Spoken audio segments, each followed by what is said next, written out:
Film Elite Squad: The Enemy Within adalah lanjutan dari film Elite Squad yang dulu pernah Otong bahas. Bagi yang belum nonton, cerita akan berfokus pada Nascimento dan Machias yang merupakan anggota pasukan elit bernama Boab. Oke, lanjut. Berlatar beberapa tahun setelah pemberantasan. Awal adegan kita diperlihatkan pada seorang aktivis HAM bernama Fraga. Pada presentasinya, ia tengah menyinggung kegagalan sistem penjara, di mana bukannya bertaubat, para napi malah semakin beringas ketika keluar penjara. Entah apa yang ada di benak Fraga, yang jelas ia condong memanusiakan para napi. Tak jauh dari tempat Fraga, kita diperlihatkan pada suatu penjara yang dipenuhi gangster kelas kakap. Di sana, salah seorang bos gangster bahkan sudah menyuap beberapa penjaga keamanan demi melancarkan misinya, yakni membunuh semua rival geng. Si bos kemudian dibawakan senjata oleh penjaga, lalu menjadikannya sebagai tawanan. Si penjaga yang sudah disuap tentu rela diikat oleh si bos gangster. Kerusuhan pun kian memanah.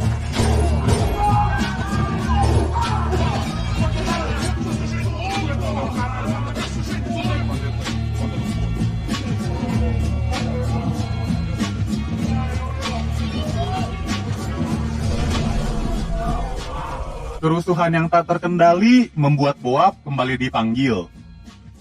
Nascimento yang tidak jadi pensiun bertugas sebagai pemberi komando. Lalu, Machias dipercayai menangani pemberontakan di penjara. Nascimento mencoba nego dengan bos gangster, tapi si bos enggan. Ia lebih baik berbicara kepada Fraga karena takut dijedor di tempat. Langkah pintar dari bos gangster dengan memanfaatkan kemanusiaan. Tak lama dari ini, Fraga pun datang. Proses nego Fraga dengan si bos berjalan mulus. Satu persatu tawanan dibebaskan.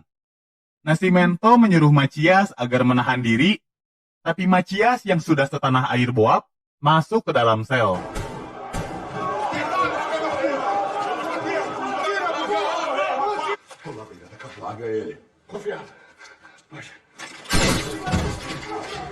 Bajunya Fraga yang bertuliskan HAM terciprat darah si gangster. Seakan-akan tersirat, HAM tidak dihargai di sini. Di depan awak media, Fraga menyalahkan Nascimento dan Machias atas insiden ini. Masyarakat kian menggandrungi Fraga. Keesokan hari, akibat statement Fraga, Nascimento dianjrit-anjrit oleh atasannya. Machias lalu menawarkan diri agar ia yang bertanggung jawab. Bagi Nascimento, Machias tidak salah. Ia sudah menerapkan hal yang diajarkan di Boab, yaitu membunuh penyandra demi melindungi tawanan. Machias kemudian dikeluarkan dari Boab dan harus kembali ke kepolisian setempat sebagai tukang fotokopi. Berbeda dengan Nascimento, tindakan Nascimento diliput oleh pembawa acara terkenal yang kita sebut saja dia sebagai Mata Geral, mata najwanya Brazil. Pada acaranya, ia amat mengagung-agungkan cara Nascimento menangani kerusuhan di penjara. Opini publik kembali condong ke Nascimento. Para politikus penjilat lalu menaikkan jabatan Nascimento menjadi sekretaris kepolisian pusat. Bagi Nascimento, penaikan jabatan ini adalah siasat si gubernur untuk menyingkirkan ia dari Boab. Singkat cerita, Machias akhirnya terpaksa bekerja di markas yang terkenal sebagai top 10 markas terkorup. Para polisi di sini bahkan melegalkan jual beli narkoboy selama para penjual membayar setoran. Di suatu hari, Machias didatangi oleh seorang jurnalis untuk dimintai keterangan atas insiden di penjara. Selama wawancara, ia terlalu frontal dan berani dalam berkata, terutama mengenai tingginya angka korupsi dan para penegak hukum yang melembek, termasuk Boab. Akibat congorna teu dikontrol, Machias dijebloskan ke penjara atas tuduhan pencemaran nama baok. Kabar ini sampai di telinga Nascimento. Ia segera mendatangi Machias dan memintanya menjaga perkataan. Teguran Nascimento tak digubris oleh Macias. Ia malah KZL ketika tahu panutannya juga ikut melembek. Banyaknya waktu luang membuat Nascimento semakin giat melatih Boab.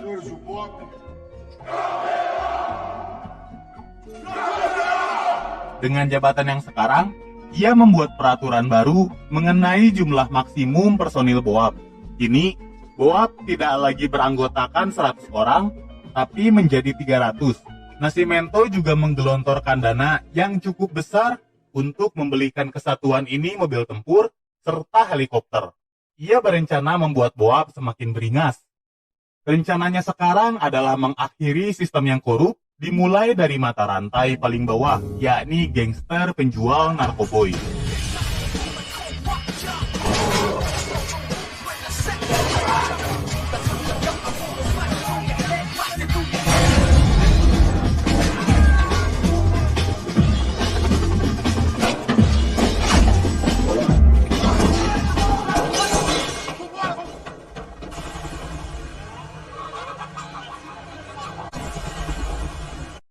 Empat tahun berlalu, rencana Nascimento mengakhiri sistem yang korup perlahan membuahkan hasil.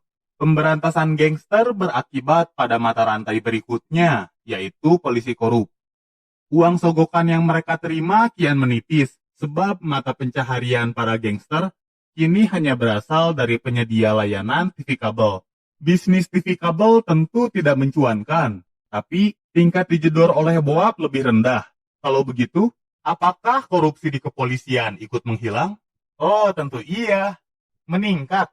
Para polisi korup melihat kesempatan bisnis ini dan segera membunuh para gangster penyedia layanan TV kabel demi memonopoli bisnis.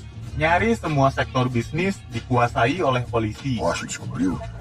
Pihak yang susah diatur akan dibinasakan.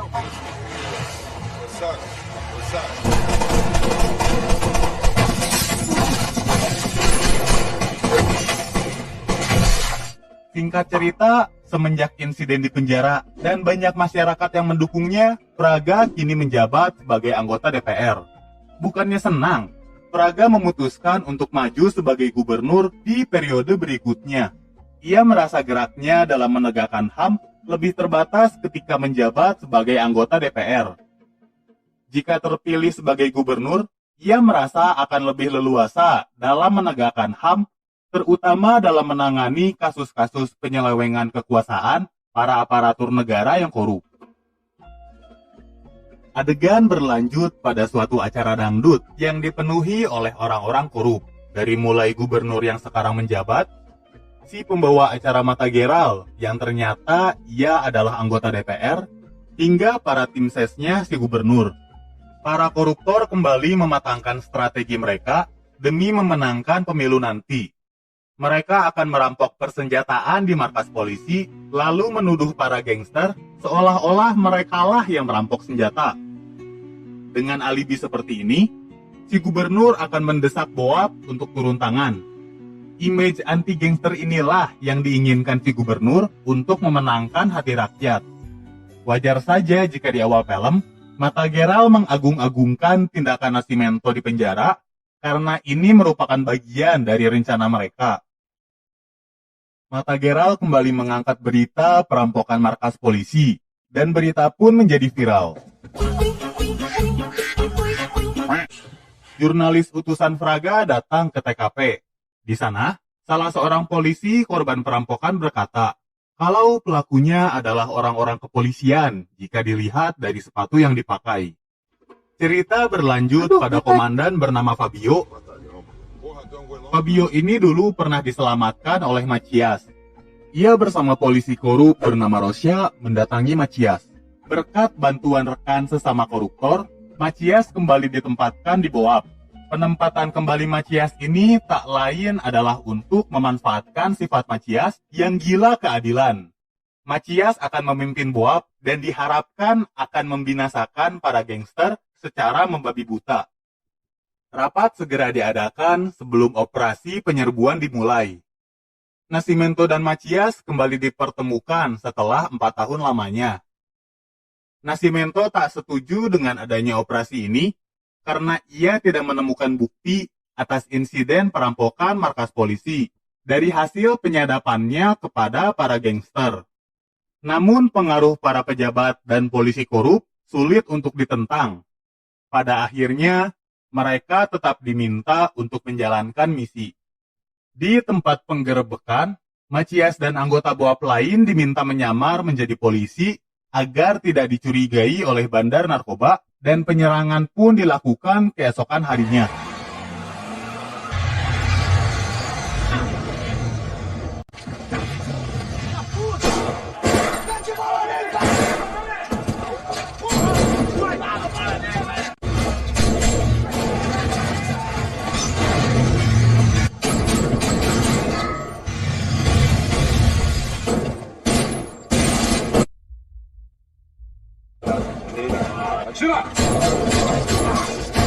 BOAB berhasil meringkus beberapa anggota bandar narkoba dan mengamankan senjata api mereka. Senjata api yang ditemukan berbeda dengan senjata yang dirampok. Mengetahui banyak kejanggalan, Macias menginterogasi si bos gangster sesuai ajaran Nascimento di BOAB. Digaplok, dikresekin, gaplok lagi, kresekin lagi. Sebab si bos sudah mengatakan hal yang sebenarnya. Tapi apa yang mau dikata, memang si bos gangster tidak merampok markas polisi. Macias naik pitam. Ia mendesak Fabio dan Rosia agar berkata jujur. Alibi mereka mulai terendus. Tak disangka-sangka, Fabio pun kaget. Hati Nur Aini Fabio tersentuh. Walau korup hingga ke tulang-tulang, nyatanya Fabio tak terima dengan perbuatan yang dilakukan oleh Rosia pada orang yang sudah menyelamatkannya dulu. Mengetahui Macias sudah KIA, alias Killed in Action, Nascimento segera menemui Fabio untuk dimintai keterangan. Sedari awal, Nascimento sudah mengetahui ada yang tidak beres. Ia lalu berpesan akan membalaskan dendamnya Macias. Fabio tahu perkataan Nascimento tak bisa diremehkan, sebab ia dulu pernah diospek olehnya, sehingga mengetahui kecerdikan Nascimento. Di warung burjo terdekat, Fabio menceritakan ancaman ini kepada Rosia. Rosia dengan woles mengabaikan Fabio. Setelah sekian lama, Nascimento kembali bertemu dengan mantan istrinya yang sudah kawin lagi dengan Fraga. Di tengah percakapan, si istri meminta Nascimento agar kembali menemui anak mereka. Ia lalu bertemu dengan anaknya sambil melatih bela diri. Tak lama dari ini, Nascimento tiba-tiba mendapat telepon mengenai penyidikan terhadap tewasnya Macias yang akan dihentikan. Si anak tak sengaja mendengar percakapan sang ayah. Ia yang lagi magang di kantor Fraga, lalu memberikan informasi dari tempat Fraga mengenai pelaku perampokan yang sebenarnya adalah kepolisian. Mengetahui hal ini, di malam harinya, Nascimento menyadap telepon Fraga secara diam-diam. Jurnalis suruhan Fraga ingin mengekspos perbuatan para polisi korup, namun kepala redaksi menginginkan bukti yang lebih kuat dan lebih hot. Si jurnalis dan rekannya lalu pergi melakukan investigasi. Di salah satu rumah, para jurnalis tak sengaja melihat para polisi korup yang sedang menyamar. Ketika penjagaan di sana kosong, si jurnalis datang dan memberi uang kepada pemilik rumah agar diperbolehkan masuk. Ia melakukan investigasi dan menemukan ada pamflet si gubernur korup. Si jurnalis langsung menelepon Fraga dan melaporkan temuannya. Tak lama kemudian, Telefone.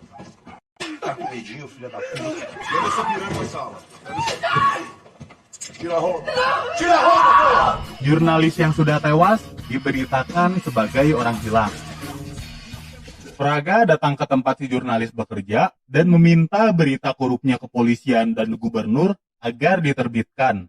Lagi-lagi, tanpa bukti yang kuat, si kepala redaksi tidak mau memberitakannya. Padahal kalau bukti kuat, Nascimento memiliki rekaman pembicaraan Fraga dengan si jurnalis.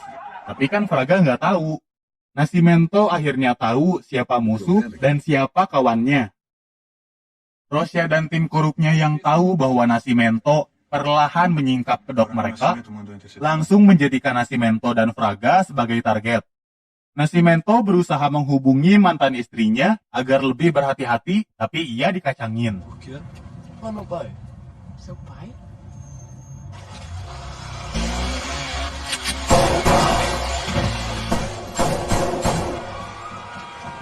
Sayang, anaknya Nascimento terkena tembakan dan ia pun koma. Di rumah sakit, Nascimento lalu memberikan bukti penyadapan telepon Fraga dengan si jurnalis yang bisa digunakan untuk mengungkap korupnya orang-orang. Keesokan hari, berita korupnya kepolisian dan para politikus dari penyadapan Nascimento akhirnya terbit dan sampai ke telinga presiden. Berdasarkan pemberitaan tersebut, politikus-politikus korup akan diinvestigasi. Tim korup kemudian membalas Nascimento, yaitu dengan membesar-besarkan penyadapan ilegal Nascimento terhadap Fraga, agar bisa menggiring Nascimento ke pengadilan. Tolerou o Coronel Nascimento do seu cargo. Nascimento kembali mengunjungi anaknya di rumah sakit. Sepulangnya dari rumah sakit, Nascimento yang masuk angin memutuskan untuk mencari tukang odading.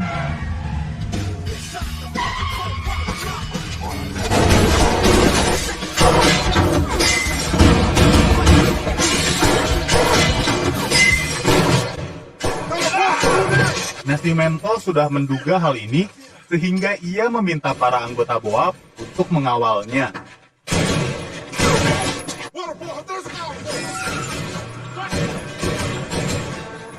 Pengadilan kasus penyadapan ilegal Nascimento dimulai, yang mana Fraga sendiri menjadi hakim.